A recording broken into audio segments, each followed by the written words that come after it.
Hurricane Sally will be making landfall sometime today. The storm has moved a little bit eastward, as referenced to yesterday. Will be making landfall in somewhere along the coast of Mississippi or western Alabama, to the east of New Orleans. So New Orleans will be spared the worst of the storm. It will really be a rainstorm there.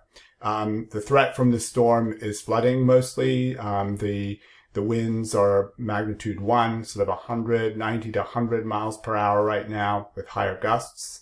But what we're looking at is incredible rainfall totals because it's moving so slowly. Some areas in southern Mississippi will be getting 15 to 20 inches of rain. The storm surge along the Mississippi and Alabama coast looks to be about 7 to 9 feet maximum. So this isn't quite as high as the surge that was predicted for Laura, but Sally is a very dangerous storm, and you'll be reading about flooding as the main cause of damage over the next few days.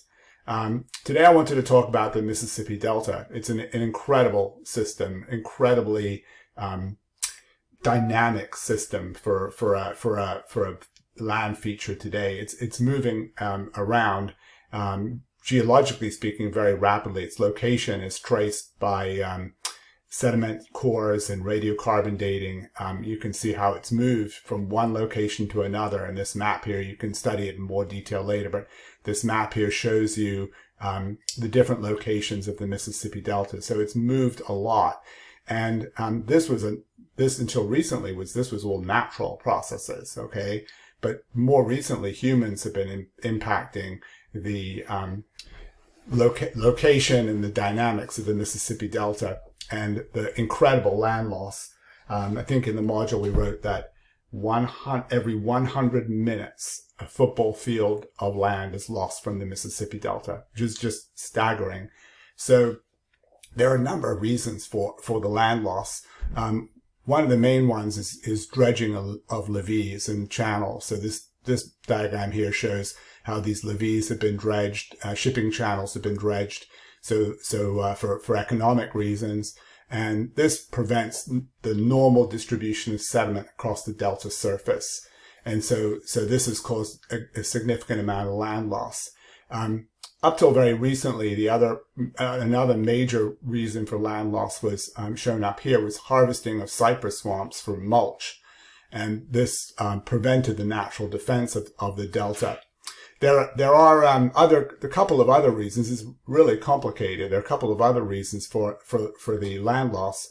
One is natural subsidence associated with delta sedimentation. So the delta, the sedimentation rates, the load of sediment is so significant in this area that it pushes this crust down, as shown here. So you're pushing the crust down, and you have this natural subsidence going on because of the loading of this heavy sediment on the crust. But closer to New Orleans and in other inhabited areas, groundwaters are being pumped out of the shallow subsurface. And this also opens up space in the shallow subsurface, and that leads to subsidence. So there's a bunch of reasons. And what's happening here is some incredible subsidence rates.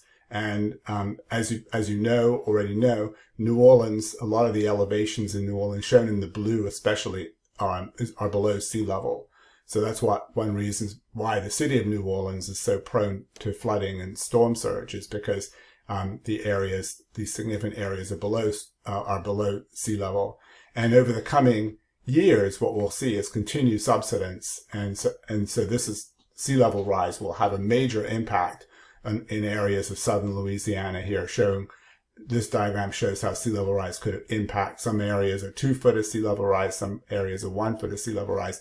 And there are places that you'll learn about in the course, like Grand Isle, Louisiana, which is one of the areas where subsidence is incredibly rapid relative to other places in the country. So this is something we'll talk about in Module 4 when we talk about relative sea level rise. Anyway, that's kind of a very quick overview of what's happening in the Mississippi Delta. It's like I said, it's a very dynamic system moving around rapidly as a result of natural processes, but human economic activities have impacted the delta severely and accelerated land loss and subsidence.